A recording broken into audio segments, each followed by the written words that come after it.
నల్గొండ జిల్లా తాటికొల్లు ఎమ్మెల్యే బాలునాయక్ మాజీ రాష్ట్ర సర్పంచ్ల ఫోరం అధ్యక్షురాలు ధనలక్ష్మి ఇందిరమ్మ ఇళ్లకు భూమి పూజ చేశారు.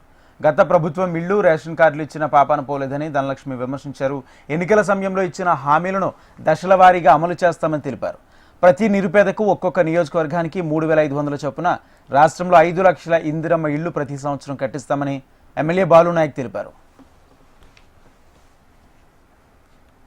నాయకత్వంలో కాంగ్రెస్ పార్టీ ప్రభుత్వం అధికారంలోకి వస్తే ఎవరైతే గత 10 సంవత్సరాల అర్హత ఉండి 10 సంవత్సరాల్లో పిల్లల పెళ్లిలపై ఒకటే ఇంట్లో ఉన్నటువంటి అనేక మంది, అసలు పురుషులు ఉన్నటువంటి అనేక మంది, రేకుల ఇళ్లలో ఉన్నటువంటి అనేక మంది వారు ఎవరైతే నిరుపేదలు ఉన్నారో వారందరికీ ఇందిరమ్మ ఇల్లు కట్టిస్తామని ఆనాడు మాట ఇచ్చినాం. మాట ప్రకారం ఈ రోజు ఒక్కొక్క నియోజకవర్గానికి 3,500 ఇందిరమ్మ ఇళ్లు చొప్పున ఈ రాష్ట్రంలో 5 లక్షల ఇందిరమ్మ ఇళ్లు నిర్మాణం చేయబోతున్నాం ప్రతి సంవత్సరం అని చెప్పి ఈ సందర్భంగా మనం చెప్తాం.